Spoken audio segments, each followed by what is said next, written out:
You're listening to the Super Domestique podcast, Canada's premium cycling podcast, brought to you by the Last Drop Cycling Club. Okay, welcome back, listeners. Today is a super exciting episode because we get to talk to Paul McCarthy. He's a legend. I've heard of Paul before I even got into cycling this time around. He is joining us from Cadex, which is an amazing wheel and accessory manufacturer. I would love if, Paul, you actually introduced the brand because it's unique in that sense. Yeah, it's quite a unique brand. Not a lot of people are aware that we have been around since 1985. We were one of the first production carbon fiber frames made in the world. And we are a subsidiary of the Giant Group based in Taiwan. So in 1985, the Giant as a brand decided to manufacture carbon fiber. Before that, they were doing steel. And this was the first mass-produced carbon fiber frame. And that was kind of the start of it. So they used the name Cadex. It was quite successful up until the mid-90s, or mid to late 90s. And then the brand kind of dissolved as Giant as a brand grew globally. And manufacturing process had changed, and people started making monocoque carbon style frames. And this is prior to bladder injected frames, but it was the first production, and Giant really wanted to grow that name, so the Cadex name kind of went off to the side a bit, and the bikes became branded Giant. So compact road bikes, mountain bikes, so on. That was the evolution of it. And then as the brand started to grow and get bigger and bigger, there was a need to have a product that was the pinnacle product, or that ultimate performance product, no holes barred. And that was the reintroduction of Cadex as a brand. We took that name that we already owned and had that steep history in developing carbon fiber, and we reintroduced it, probably looking at about 4 years ago now, just as COVID hit. Perfect timing. Perfect timing to launch a brand. But we had 2 to 3 years of product testing in the real world with World Tour teams. And that was under the Overachieve brand that you would have seen on some wheels with CCC. Greg Van Avermaet was an Olympic champion at the time. And that was the relaunch of the product. We tested in the real world. We developed a product that we felt was the best, or the pinnacle. We didn't do anything just to follow trends. Everything was done to give the best performance to the rider. So that's everything from the way the wheel is designed, how it's active, and how it works in the real world. So not just in a straight line in a wind tunnel. And then everything that we did was a complete package. So it was the hubs, the bearings, the spokes, the rim as a complete, the tire. So we were trying to create a whole ecosystem of product that made you faster. And we were doing that with no holes barred. So we were aiming to do the best that we could do. We had the manufacturing, we had the engineering from our 50 years of experience with Giant, and we just wanted to create a high-end, high-level product for the performance rider, for the somebody who's looking to get those minimum gains. And that's kind of where the brand grew. And now we're 4 years on. We are 3 years in Canada, and we're really starting to see traction for the brand. We're competitive against all the other brands that are out there, whether it's your Unveils, your Roval, your Black Ink, all these, and our wheels are proven to be faster.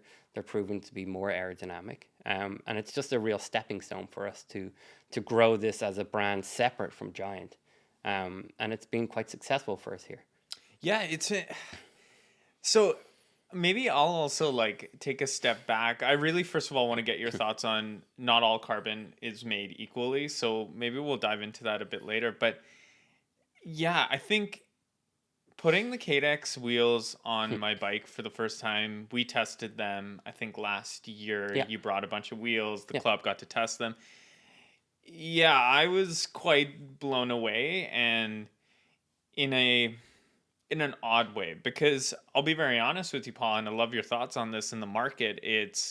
I find product is blingy, beautiful, hype. You see it everywhere. People are super into the aesthetic of it. And then you have brands very similar to Cadex where it's a little more understated, but the performance is not understated. Like, we put those wheels on my bike, I was getting PRs all over the place, especially climbing. That's where I think I was kind of blown away by the stiffness and how comfortable it felt. Yeah, what's your take on the wheel market now? Because it really feels like there's wheels that are blingy and crazy and hype, and influencers love them. there's a brand in particular, Princeton. I had the wheels. They were cool. They were amazing. I got so many compliments. But at the end of the day, we're all looking for performance. I think that's for us is the main goal is things can look aesthetically beautiful. Whether it's a carbon weave or a graphic or a decal or some kind of hook. With Cadex, we don't really have a hook. We look at every aspect of taking the wheels as an example. We look at every aspect of how can we make this the best. So how can we make this the best product that we can using our engineering, our technology, and our testing? And that's real world testing. Yep. I mentioned there like about wind tunnels and so on. A lot of brands, when they test wheels, they test in a straight line. Yep. And everything is amazing in a straight line if it's aerodynamic. Of course. The first thing you do is you go down a straight road, no wind, no zero anything. The wheel can be fast if it's aerodynamic, and that's down to the shaping of the foils. That's down to, the depth of the wheel, so on. So for us, when we're developing a product, we look at what the consumer needs or what the racer needs. Yeah. And we look at, okay, what's the optimum depth for the most aerodynamics in a straight line, but also with yaw or with side wind or with turning or with other factors that are around that. And those other factors are simple things like the legs of a cyclist moving, the turbulence that creates, how the air transfers around the head tube through the bike itself and exits. And these are all things that you need to think about for the overall performance. So some wheels might be amazingly good in a straight line. They might be the lightest wheels out there. But if you add all of those factors together and you get the complete package, that's what makes the difference at Cadex. So it's simple things like we take example the new Ultra 50. That depth of the rim is chosen because that's proven to be the most aerodynamic, but also to give the best handling, the right amount of stiffness, and that's torsional and lateral stiffness of the wheel. And that's where you feel those little benefits of those gains. So when you tested the wheels, and this is a big thing for us as well, is anybody can say their wheels are the best in the world. But until somebody tries them out and experiences that difference between the current wheel they're riding and a Cadex wheel, that's where you tell the difference, and that's where you tell the story, because that's what makes the difference. It's the overall package. So you saying you achieve PRs, it's little simple things that help you achieve that. That could be the hookless tires, the tubeless technology, how the bike floats over the ground. Traditionally, people thought you had to have 100 PSI or 110 because that's fast, but it's not. That creates a friction or a hopping or a bouncing on the wheel. So allowing the tire, the TPI, the treads per inch on the tire, allowing it to be malleable and comply to the bumps on the ground, that stops the bike going up and down and makes it go in a forward motion. Add that with the profile of the tire. Yep. Add the rim profile. So now you're creating an aerodynamic foil that's cutting through the air. And then think about simple things like carbon spokes, how stiff they are, how much force is going down through the wheel as you accelerate. Yep. We also do things like the way the wheels are laced up. So we use DBL technology. Not every spoke is under the same tension. Yeah. People find that difficult to understand. A pushing and a pulling spoke do two different things. A pushing spoke gives you forward motion and it's driving the wheel forward, but the pulling spoke is holding that tension. So when the wheel is in a static motion, it's not doing anything. The tension doesn't need to be the same on both spokes, but as you put power into the wheel, the tension needs to balance between those two spokes. The drive side, the non-drive side, the braking side, the cog side, the two different things there. So there's all these elements that we use. The carbon spoke, the way it is truncated, cuts through the air more. So all of these little things add to the gains that you're feeling. So when you sprint up that climb, that stiffness is getting all the power that you're putting into the bike onto the ground, propelling you forward. But then as you're descending, it's cutting through the air in a certain direction. As we said, no descents are straight, you're turning and curving. So how the bike feels through the corner, how much confidence that gives you. The simple things like the compound of the rubber in the tire, how much grip that gives you, how that behaves at a particular heat. All these things are all things that we're always testing, and we're trying to get that minimum benefit from each thing. So it's minor here, but as an overall package, it adds up. So when you talk about our wheels versus other wheels, you can't tell that in a marketing ad. Like, because everybody really tells the story. Honestly, you really can't. So, and that's the purpose of what we did for this. Once COVID kind of allowed us to get back into events, our job was to get on the ground and educate consumers. And the simple way of us doing that is get on our wheels, go ride them. I'm not going to tell you anything. Yeah. I want you to come back to me and say, okay, this is what feels different, or I like this or I didn't like that. That does two things for us. It gives us feedback in the real world, but it also gets you to make your own decision, not based on what other people are telling you. And that's kind of the premise behind what we're trying to do with our demo series is we get around, get the wheels under people, get them aware of the brand, because we're still a young brand, as in we've relaunched and we're a young brand and we need to educate people about the brand. But it's also to get you to try a product out without knowing anything. Yeah, and it's rare nowadays, right? Because like before you do anything, even walking into that bike shop or walking into even your demo, the first thing I did was Google Cadex. Yeah. How do people review it? What do people say? Yeah. Are there any videos about it? So I think that's a really good approach that you guys are taking. Yeah. But I want to pause here and say, please tell me why the hub is so loud. It's it depends on crazy. So there's two things. We're always refining and developing hubs in stages. Yeah. So the first initial, which you probably tried, was the 42, was a certain style of hub. Yeah. And it's quite machine and it's lightweight, and the tolerances are very, very minimal to allow the wheel to roll as fast as it can. And we use things like on the 50s, the 36s, and the ARs. We're now on ceramic bearings again, trying to do that. And we are running a 42 ratchet in our road wheels. The reason we're trying to do that is to create less drag, but it's also using quite an aggressive paw system. And the reason it does that is for engagement. So when you're hearing that click, it's very similar to, like, say, a ratchet system on a DT Swiss or some of the other wheels out there. So it is very loud. And that was just the result of the product that we were making. Yeah, so you're putting the engineering first. You're saying, how fast can we go? I don't care how loud the hub is. So in Cadex's mind, if the hub was silent and it went faster, you would have a silent hub today. Yeah. Very, very interesting. I ask it because that's the feedback we always get. I have the Ultra 50s. Yeah. I do think they are quieter than what I rode at that demo. And again, that's the evolution of the free hub. Yeah. So things are constantly evolving. On the 50, you're looking at probably the R3 hub with the ceramic bearings. So that's an evolution of the first product you would have seen with the 42. And that's the thing, is we're always going to evolve the product to make it better and faster. As technology changes or we learn newer things, we're always going to evolve. Yeah. That's the process. Is if you want to go faster, it's a game. It's a game of, okay, what makes us go faster? So the ceramic bearing now makes the wheel go faster. The machining of the hub and the tolerances with the axles and so on, no friction, less friction. The same with the free hub bodies. On the gravel free hub, we have a 60 because you need engagement for off-road and it's lower speeds and so on.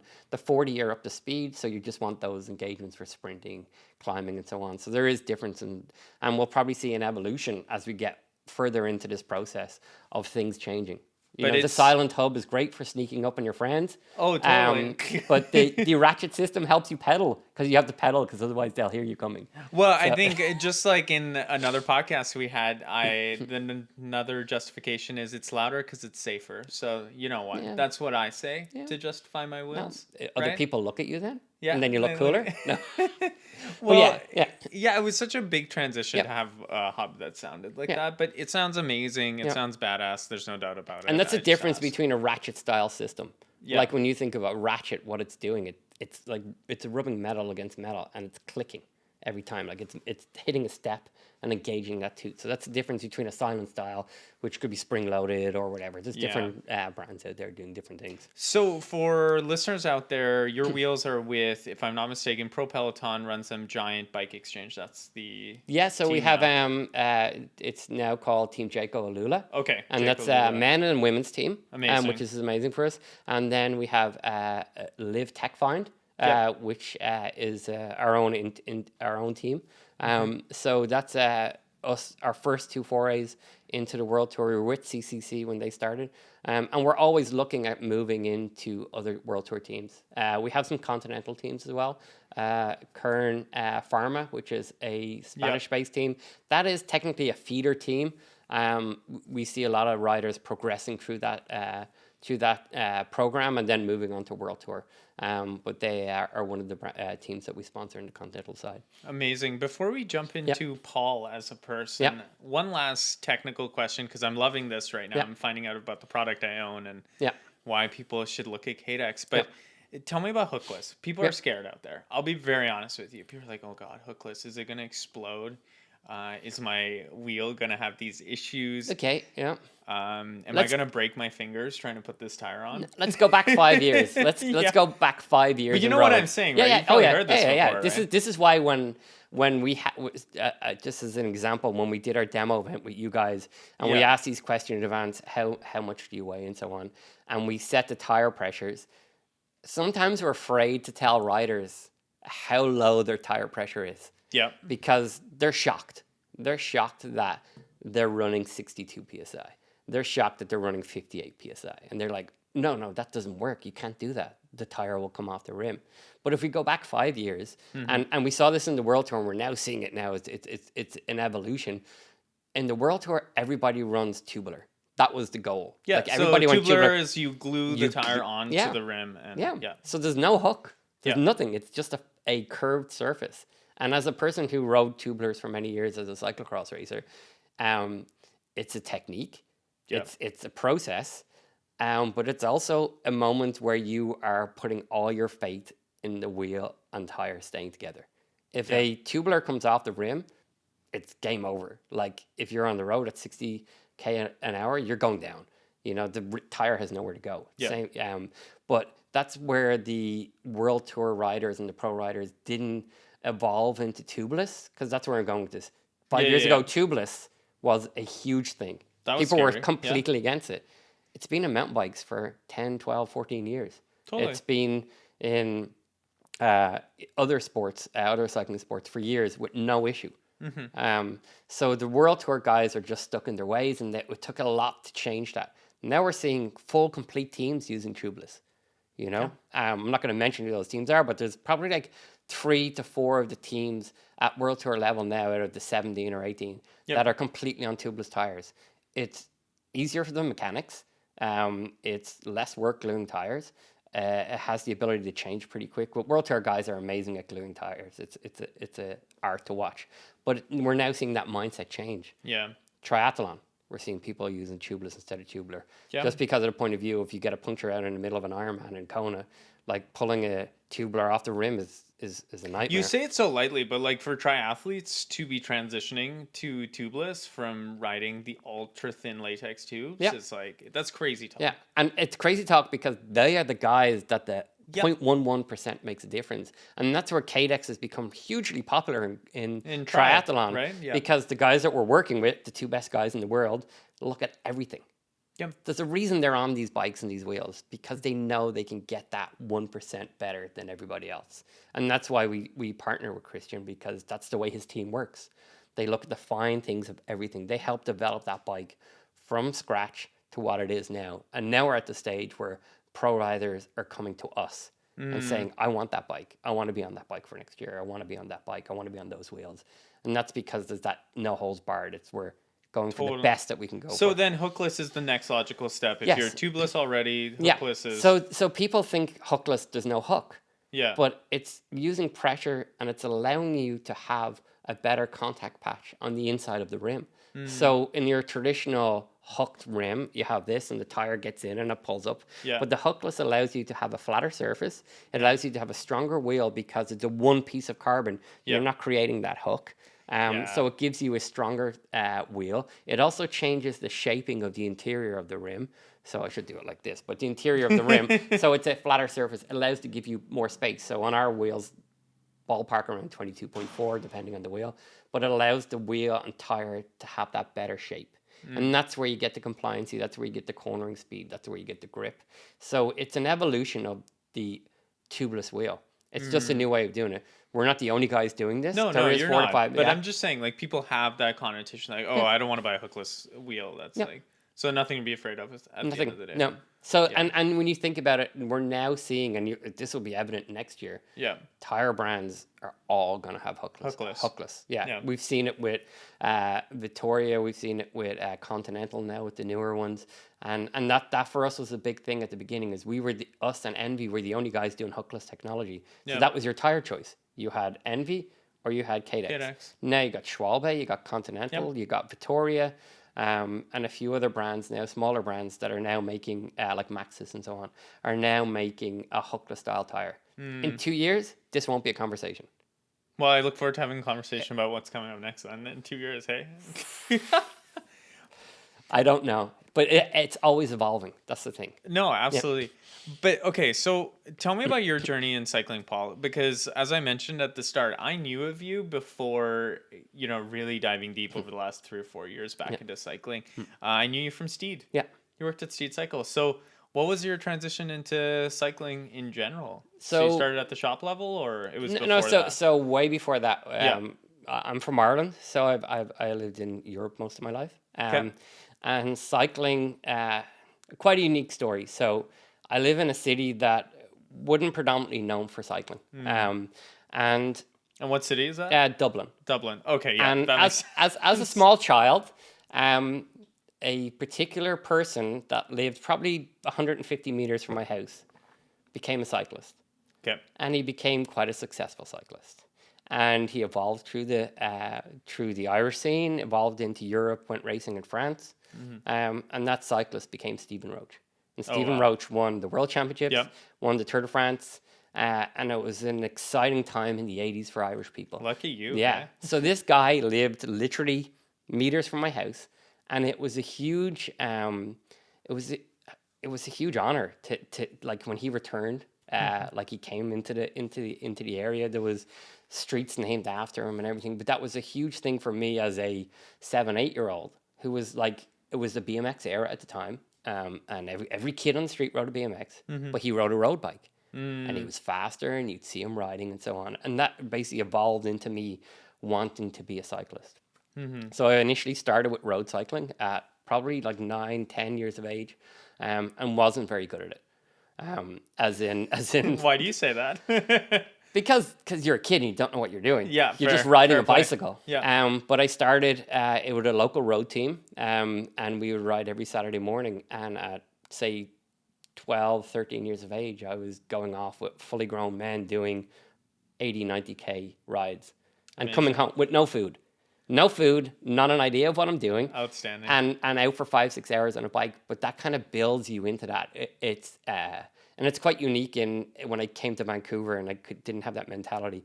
But the learning in the pack, in the peloton on a group ride is humbling.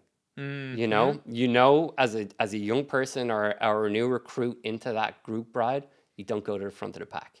No. You sit at the back, you learn your skill, you learn how to rotate through, you do your turn at the front for a second, and you go to the back. As you get older and stronger and more trusting within that pack, you then learn those dynamics, and that's what gets you into racing. So that was kind of my foray into road riding, was going on these massive rides with what you would call like the vets here in Canada. Yep. And you learn the skill, and you progress through that skill, and then you become safe enough on no overlapping wheels and so on, and that's where you learn your skill. From there, then road riding was kind of okay. Yep. But I loved mountain biking. So at 12, I started racing mountain biking. And in my first race, I came last. There's a video on the internet. It's horrible. Okay. We'll link it down below. And I got smashed out of it. Like these kids were absolutely decimating me, because I didn't know how to be a racer. I was a guy who rode a bike, and I'd ride up the hill and I'd ride back down. It's totally different. Yeah, completely. I was not a racer. So I learned pretty quick that I wasn't a racer, but I stuck at it. So from the age of 12, I'm working my way through, and by junior, I was quite good. And I was getting on the podium all the time and doing well in races, and then started to ride with a bigger club and a team. And then from there, started traveling internationally. So going to races in the UK, going to races in Europe, selected for the national team. And that's where it really progressed. And I had this absolute love for cycling. It took over my complete life. And I really enjoyed mountain biking. That progressed as you came to the end of the 2000s and downhilling became cool. And I was like, I want to be a downhiller. Yeah, enduro was super cool when I was growing up. So like I had amazing fitness and could handle a bike downhill. And back then, downhill races were 8, 9, 10 minutes long. Yeah. So for me, it was like a short cross-country race. So I did quite well there and won a few races and was national champion at one level. And then I kind of like kept racing for a while and then kind of got out of it. Not that I fell out of love with it, but I've been racing for 10 years. I got to kind of like 19, 20 years of age. When you progress from junior, and here's an issue, is when you progress from junior, there was no under 23 at that stage. You went straight to elite. So you go from being a podium contender to cannon fodder. You're like right at the back. You're not, the races are 40 minutes longer. It's really hard. So I lost that love of not being competitive. And that's the hardest thing. That's that transition that kills you. So then from there, I gave up. I was like, I'm done with cycling. And I went racing cars and motorsport. And that was kind of took over another 10 years of my life where I spent exuberant amounts of money trying to be the fastest, the quickest, and so on.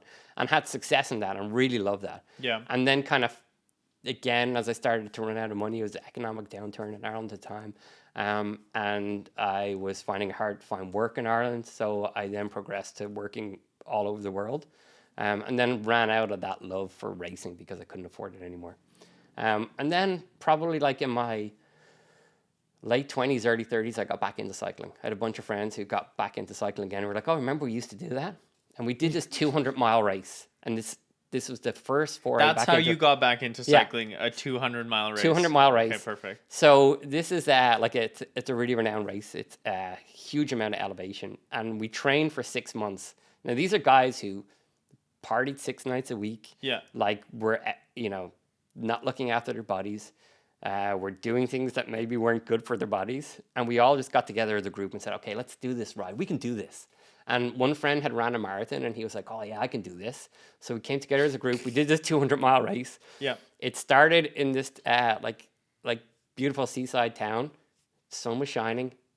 10 minutes into the bike ride, torrential rain for the next 9 hours. Awesome. And probably like 3,500, 4,000 meters of elevation. Every single one of us finished, cried. We cried that it was over. We were thankful that it was over. But that kind of re-sparked it then.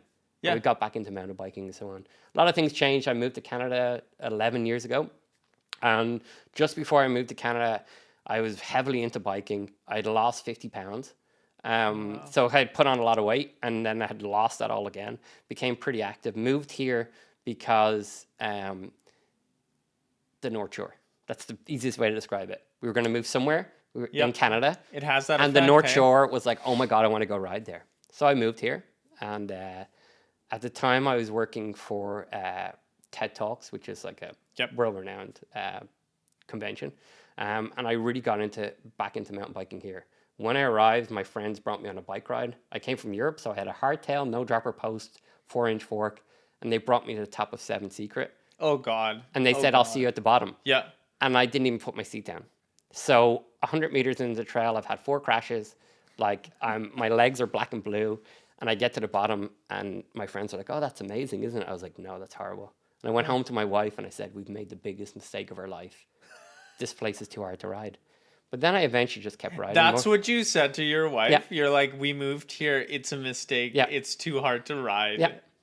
Okay, perfect. So then I just start riding with better people. Yep. And I knew some people that worked in the industry here before I moved here. And I was like, you know what? I finished with TED. That contract was over. And I was like, oh, I need a job. And one particular friend said, hey, if you're going to work in a bike shop, go work at Steed. That's the best bike shop to work at. So I sent an email and I was like, hey, like, you got any job? No, nothing back. Nothing back. I was like, okay, cool. No problem. So I said one day, okay, that's enough. I'm going to go into the store and I'm going to talk to the owner. So I walk in the door and I meet Kim. Of course. And everybody who knows Steed will know Kim. And I walked in and I was like, hey, I'm looking for a job. And just by total coincidence, the person that I knew walked in the back door, and he's a rep for a distributor here. Yep. And he walked in the door and said hello to me. And Kim said, hey, do you know this guy? And Kevin, who was the guy, said, yeah. And Kim said, "You're hired." And that was the start of it. That's the way with Kim, hey? Yeah. So he said, "Okay, come and work for one day Yeah. and see how you gel with everybody." And for me, like at the time, the store was half the size it was. Oh, yeah. So, So it's it's the just a small singular store store. and the Yeah. fluorescent The green graffiti behind the and all that. cashier, And I thought, Yeah. this is a cool store. Yeah. And I got to meet everybody and we just gelled. And from there, it kind of grew. I became the sales manager. Was there for 5 years. Learned so much from Kim and Steve as people. If you know Kim, he's very detailed. So went through the evolution of the store design and the change to the newer store. But really made great connections with people within the industry and the community of cycling. From there, I started racing mountain bikes, started racing roads, started racing cross, started organizing races, started doing all that. And that really got me into the Vancouver cycling community. And I was like, this is a really cool, diverse, unique community for cycling. Because I come from the traditional European road style. And that was one thing that when I moved here first to Vancouver, I found very difficult. Nobody waves at each other. It's that ridiculous. is a staple in Europe. You're constantly doing ridiculous, this. yeah. Nobody waves. So for me, I couldn't get my mindset around that. I was like, but you're out riding a bike as well, and I'm out riding a bike. Why are we not Waving at each other? Yeah. It's weird, Yeah. right? You know what though? Okay, so that's amazing. Yeah. Thank you for sharing that story. It's so funny. Yeah, Kim is quite the connector. Yeah. Even when I was racing mountain bikes, like Steed is where I got my bike. Yeah. Yeah. So, what do you think we need to do in Vancouver to like expand the community and just make it better? Because it's something we all struggle with. Yeah. We talk about it a little bit on the podcast. Yeah. You know, we have the people, we have the products, we have, I hate to say it as well, we have the wealth here Yeah. to ride bikes at that level. Why are we not like California? Why aren't we like SoCal? Maybe on the road side. Let's say the road and the gravel side, we're getting there, but it's just not like that. Yeah. I think two things, if we're just to touch on what you guys are doing first of all, because I think that needs to be brought up. Cycling in Vancouver is such a diverse community.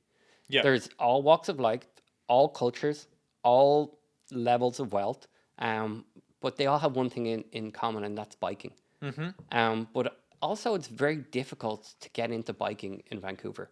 Like, if you are a person who just moves here, doesn't know anybody, how do you find a group ride? It's quite difficult to find a group ride. There's some clubs, but it's hard to get information on those clubs and how to get into it. 2 clubs said no to me. Yeah. Before the last drop was even And formed. that's Yeah. that shouldn't be a thing. Yeah. Like, that's the thing, is like, if you want to go riding, you go riding. Yeah. You know, someone shouldn't decide whether you should join that club or not. That's like, that for me is mind blowing. If you want to join a club in Europe, you just go and you join the club. Yep. And you go on the ride and you do the graft and you learn and you move your way up. But to be refused to join a club or not be accepted with open arms, that's a default. That's a thing that's pretty evident in some areas in Vancouver. But there's things that, you know, if you wanted to go racing, how do you go racing? You look up a website and it tells you, oh, there's a race here. Okay, how do I get into that? How do I learn to race? Like, you know, is it safe for me to come? Does my bike meet the standards? Do I look the part? These are all things that are hurdles. And then add to that then that maybe you're not the demographic that people normally see as a cyclist. Yep. And that becomes even more difficult because you feel like an outsider. So for me, personally, this is me now personally, like I work diligently to try and make cycling inclusive for everybody. And whether it's programs I'm working with or accepting of people who want to get into biking. And this is across the board from males to females, because cycling has not traditionally been acceptable for females, as in, you know, it's not open arms, it's not whatever. But now we're seeing these huge dynamic turns where the numbers of women entering race is a 50-50. Like Fernie Gravel Grind, for example, the last 2 years. 50-50, That's right? insane. That's so insane. good, That so doesn't good. happen anywhere else. Yeah. But look at the sports it's happening in. It's happening in gravel. Mountain biking is dying off. And I think in BC, mountain bike racing. Yes. The thing in BC, why would you go racing when you can go riding and have the same amount of fun? That's the dynamic of why racing doesn't work. You live in Ontario, everyone goes racing. Yeah. You live in Quebec, everybody goes racing. true. That's how I learned to ride bikes, racing. But in BC, it's different because you have so much things to do, so many amazing trails, so many fun things you can do and trips and so on. So it's quite difficult. But I think what you guys are doing is making cycling two things: making it fun because you guys look like you're having a ton of fun. You're open arm welcoming any walk of life. You know, whether it's a male, female, a doctor, a bricklayer, whatever, any kind of person. Yeah. You open your arms and you say, come join us. Yeah. You know, come join our crew. And that's what everyone wants. They want to be part of a crew. They want to be part of a group. And that's very difficult when you see particular groups of racers or particular groups of group rides that are not welcoming. Yeah. Why do you want to ride in our group? You don't have this bike, or you don't have that kid, or whatever. And that shouldn't be the way it is. Talent, skill, fitness should be the benchmark. That should be what you're judged on, not by the bike you're on, the wheels you're on, the color of your kit, where you're from, who your cool friends are, what coffee shop you stop in. That shouldn't be it. Everyone should be allowed to cycle. It's a freedom. Cycling is a freedom. So I think that's kind of one of the hurdles we have in Vancouver that makes it quite difficult. I'm loving what I'm seeing with some of the female groups and how strong and how powerful they are, and how they're forcing race organizers, associations to sit up and listen to them. That's a wonderful thing. I think that's amazing. And make more unique categories. Like you said, though, like the gravel world, I'll say, is doing a better job of it. The fact you can go to the Triple Crown Gravel Series, and there's a category you can have male and female teams. Yeah. Right? Like you don't see that in road. Non-binary. Not as much. Non-binary right? in gravel racing is huge. Oh, it's huge. Because gravel, to me, there's ups and downs of gravel. We're gonna see we're gonna see a huge dynamic change of gravel in the next year. I can say that. You have the pro racer. Yep. And the race, and then you have the community and the people who just want to ride together. It may be a race, but they're just still riding together and having fun. And that's why I'll see events like Base Camp really evolve over the next few years. Yep. Because it's welcoming, it's open hand. You still have the likes of Okanagan Graveler, which is a competitive race. Like some people do it as a challenge. It's a really tough race. You'll see Paris to Ancaster when you go to Paris to Ancaster, and I'll be there with you. I'll be watching and riding maybe with you. But you'll see that that's a race. And that's an Ontario race, so everybody races. Yeah, and they're trying to beat on. a time. They're trying to beat a time, or they're trying to commit. So that's the kind of differences. But I think gravel is more welcoming. I think mountain biking in BC is racing is dying off. Enduro is taking over now. There's no XC races really anymore. And that's the downside of that is what happened in Squamish and the Test of Metal, the NIMBYs, all these races financially not being viable. Yeah. These people who are organizing these races, putting their livelihood and their life into it, and then not getting anything back because somebody complains that, that course is too tough, or, I didn't get a water bottle with my sign on, or whatever the thing is. But these people put their heart and soul into it, and then they're judged on that. I think cyclocross will hopefully continue to grow back now after COVID, because it's an easy thing to do. It's a 1 hour race. It's, the hardest part is getting the venue. As an organizer, the hardest part is getting the venue. Absolutely. Once you get that, everything else is good. You can have 200-300 people at your race. And again, inviting community. Yeah. I think road racing has just traditionally had that more alpha male style feel to it in the pack. And it makes That's a really harder. good way of putting it, actually. It's harder. It's harder to get into the sport. And then also it's quite demoralizing when you bust your ass for 20 laps and you come 50th. But you're 5 seconds behind the winner, but you're still 50th. So that's the way you look at it. So it's a harder thing to get into. So Thank you for sharing that. Yeah. No, I really, really appreciate it. I think you summed it up really well in the way that we have these challenges in the Vancouver community. But I think every year now, since I'll say COVID-19, and we're seeing this renaissance in cycling, it's slowly getting better, because I think people, not only the last drop, but people in the community are forcing it and saying, no. Cycling is for everybody, and it doesn't matter. If you're a racer, if you're commuting, if you're just going and doing the coffee shop thing every Sunday and you just want to ride a beautiful bike, it's there for you now in Vancouver. And we're getting better. You think about Vancouver as a community, because it's mind-blowing what you see riding around, is there's people who aren't racers. Yep. There's people that come from different walks of life that traditionally pre-COVID, and this is not pigeonholing people, but maybe played golf, or maybe were trail runners, marathon runners, picked a sport that suited their career path and their livelihood, and they then changed. COVID changed that. You couldn't go to the gym anymore. You couldn't become a gym rat. You couldn't do CrossFit. You couldn't do whatever. And people needed to get outside. And that's where that growth of cycling started. And that's where you're seeing this diversity coming through, because it's like, hey, I used to do this sport. Now I do this sport. Cycling's cool. And I'm getting healthy. I'm getting fit. I'm in the outdoors. I can do it during COVID.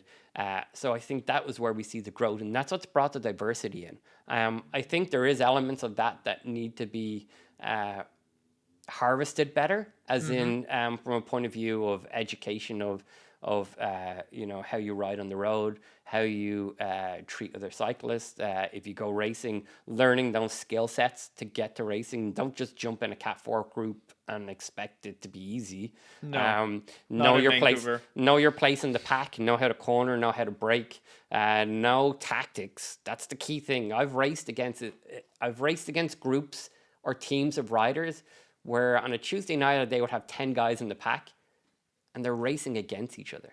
Yeah. That is mind-blowing as a racer, where me as one person can beat all those 10 guys because they can't ride together as a group or And as they a can't team. work together. So if somebody goes up the road, their other teammate would go up the road after them and pull the pack back in. So that's your learning of racing technique. I may not be the fittest cyclist out there, but I could be one of the smartest. And that's the big difference, for people new coming into the sport, is learning those skill sets that make you a better racer. Yep. How to corner, not brake, how to choose the right line, like the yo-yo effect, all these kind of things, when to work hard, when not to work hard. These are things you learn over the years. You don't just go, some people can do this, but you don't just go into a race and sprint to the finish. Because, some people can do that, but then they should be in Cat 3 or Cat 2. But yeah, it's like, it's learn your craft, learn your skill, and then progress. But when you learn that skill, tell your friend, teach your friend, explain these to them. And then as a group, you will grow to be a bigger and better, faster group. And that's one thing I think is kind of exciting about the last drop. And one of the reasons why me personally wanted to get involved, but as a brand, as CADEX, we wanted to get involved. This is a unique thing that you guys are doing. It's not happening anywhere else in Canada. I can't find the last drop in Montreal. I can't find the last drop in Toronto because it doesn't happen. So what you're doing is really unique here, and I want to see the end result. That's why I'm involved with you guys. I like the people that you are. I like what you're doing, and I like that this could become something cool. It's very kind of you to say, honestly. And I think, big kudos to Nate and Zach and the whole founder for always making sure that inclusivity is number one at the last drop. And it's fun. It's fun. You guys look like you're having fun. That's the thing. Yeah, well, we smash the pedals when we want to smash the pedals, but it's always a good laugh. Yeah, but at the end of the day. Look at any other group. I'm just thinking BC as an example. Yep. There's nobody else doing what you're doing. Yeah. It's not.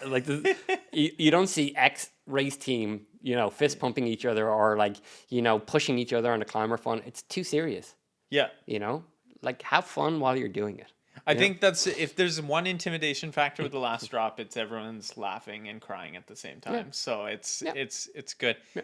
I want to talk about CADEX in the sense that you guys are very unique in the sense that, you absolutely support the best in the world as far as TT, best in the world at road. Yeah.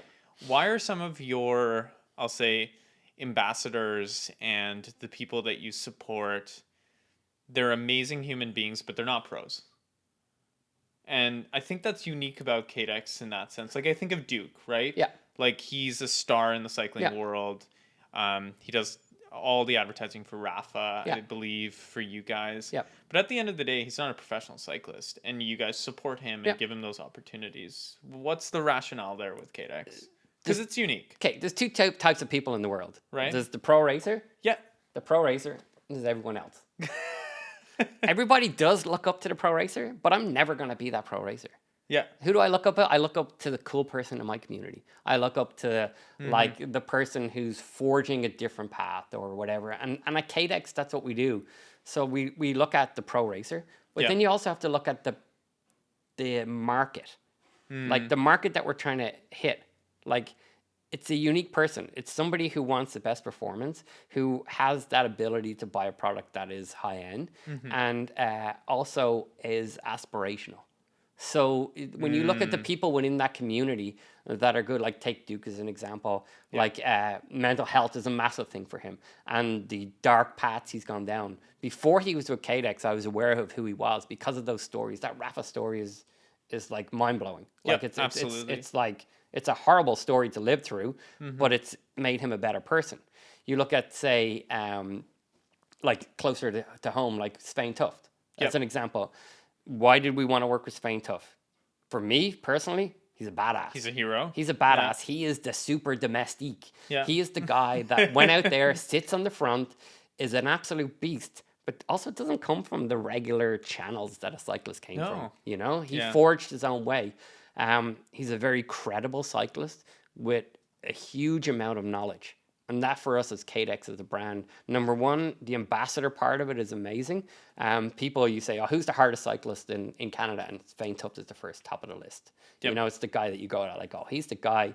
He may not win world championships, but he goes there and he smashes it. He does his day job. He's out there creating, you know, sitting on the front of the peloton for hours on end, and was a TT champion. So we know he is a beast. You know, he has watts. But for us, it's like, okay, let's find an athlete that, you know, is a good ambassador. People love him as a human being. Like he's very, very likable. That's like, the thing. Yeah. I think it comes across in content, but he is truly one of the kindest people I've ever met in my life. Yeah. And genuine. Yeah. You ask him tell us about winning that race. He'll never tell you. No. Like he'll never go, oh yeah, I won this race. No, it's like, oh, it was tough out there. But so hard to get that out of him. And that's what I love. But what he does have is he has credibility. You know, when he tells us something about a product or how it performs or how we can make it better, we listen to him. Like when Jeff Schneider came up and met Svein, like that was the first thing he said. He had already worked with in the past when Jeff worked in a past job, he worked with a team that Svein worked on. So he knew that workmanship was there. Yeah. But the questions that he asked Svein and the way Svein answered them, that's positive feedback for us as a brand. And that will help us develop future product. And that's an exciting part of the job for us is learning from these ambassadors, learning from these riders, getting the feedback of what works, what doesn't work, and then using that to change the product. So when we're selecting ambassadors in Canada, and this is a part of my job, I'm trying to find people that are easy to associate with and that are believable. So like, as an example, working with The Last Drop does two things for us. It gets product out there for people to ride, whether it's through demo or so on. It gets you guys talking about our product, but you're also believable people. So if you are an ambassador for our product and you talk about our product in a certain light, people are going to believe you because they're not seeing the marketing hype that you see behind other brands or when they have pro athletes say, this is the best product in the world. It's the micro influencing. It's the you telling your friends, oh, I got a KOM on that. It made this a bit better. I really like the way to do this, or I like this performance part of the wheel. You're influencing your friends, but you're also believable. And that's the key part of it is we could all go and pay millions of dollars and get the best guy in the world. But like, is it believable? Can you associate with that? Can you say, oh, I need that wheel because so-and-so has that wheel? That's not how it works. I want our consumers to really believe in the product because it's a huge financial payment. Like you're investing heavily. Investing heavily. So you want to have that genuine belief that this is the best product. Yeah. And it's only in the real world and it's real people. So that's why we look at working with groups like The Last Drop, why we work with Svein Tuft, because he has that credibility. He has that ability to give us feedback, and he's a very, very down-to-earth person. Like any events he's done with us, he will stay there for hours just talking to people. And it's just, you know, having conversations, talking about, like, he's not saying, oh, yeah, you need to buy this wheel. But he's telling you about the experiences he's having on those wheels when he did that group ride or when he did that event. Yeah. And that's more believable. And I think that's a great thing about him. I mean, you know, we've done some very silly things to that Cadex AR35 gravel wheel when we were on Salt Spring Island with him. And, you know, I'm like looking at it, it's carbon spokes. And yeah, we rode some ridiculous things and beat the shit out of those wheels, if you don't mind me saying, and nothing. Yeah. And I think that's the style of Sven. And yeah, that's why we love him so much too. He doesn't go soft. No. I think flat he out said all the time. like, you know, I don't want to speak for him, but he said like, oh, I wasn't sure when I put them on, but then it's like, Yeah. okay, I Yeah. can't break them. Yeah. So And he's trying. I truly think he's actively trying to do it. So, I see good some on of you. the things he writes down, and I'm like, oh my god, like, but Don't do that. I'm the same person. My style of gravel riding is completely different to what most people's style of gravel riding No, I is. come from cross country cycling. And My gravel yeah. riding is mountain biking. Yep. I find that trail that just got the right amount of roughness, and I'm trying to hit that as hard as I can. Yeah. You know, and when you live on the shore, you don't have a choice. No. You want to go from mountain to mountain, you have to go on a mountain bike trail.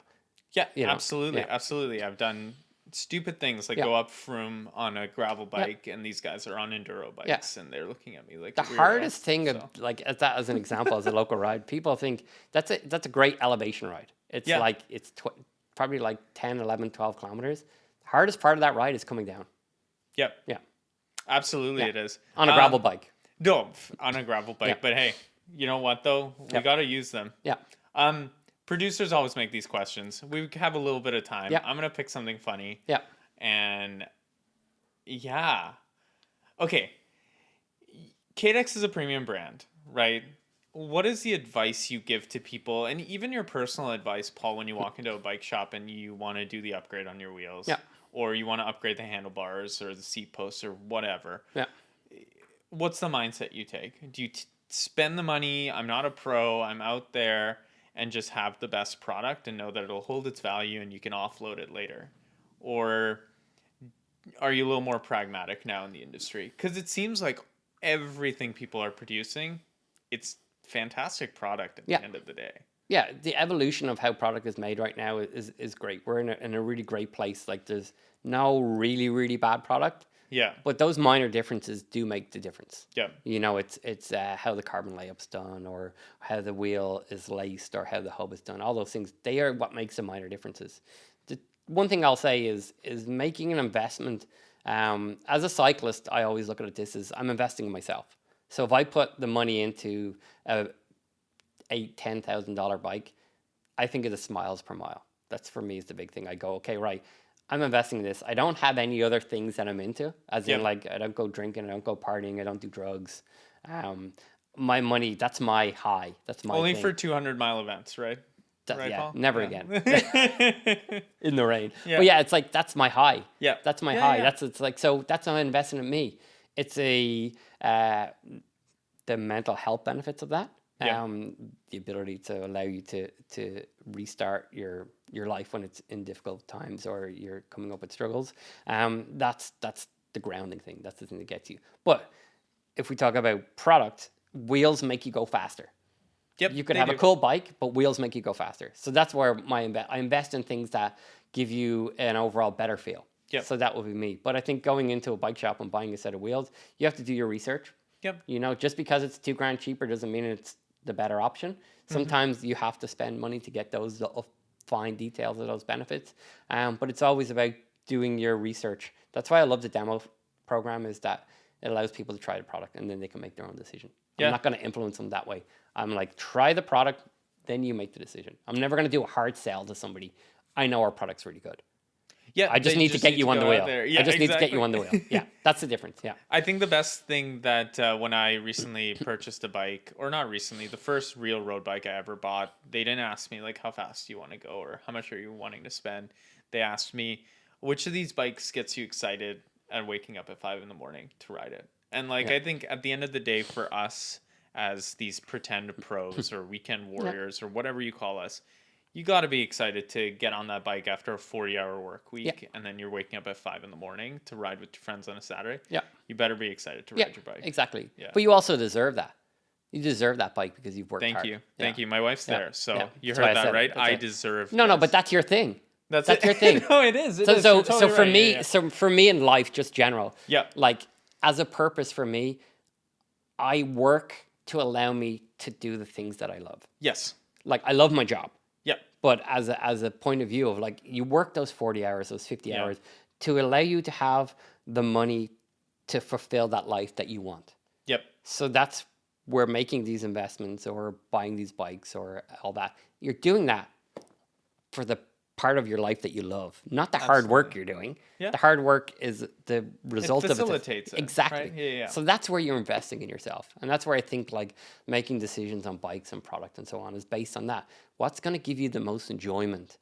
And then if it gives you those gains afterwards, that's the fine thing. You go, okay, the wheel, the bike is the enjoyment. Absolutely. But I could be faster, quicker, smoother, better with just those little extra bits. And that's where you make those decisions. That's amazing. But you don't know that without trying the product. So No, always try the product. Always try the product. Yeah. Get your bike shop to try the product first. Yeah. So, Paul, thank you. Thanks for Thank investing time in us Yeah. today and coming on and having a chat and honestly feeding the nerdy side of me. I hope the listeners enjoy the content. We really dove deep. So appreciate your time, Paul. And we'll see you out for a ride. There's no doubt. Thank you. Thank you. Well, always got to do the fist bump. Yes, it's a thing now. It's a thing. It's a thing, yeah. Thanks for checking out the Super Domestique podcast. Follow us on Instagram or find us at thelastdrop.cc to learn more.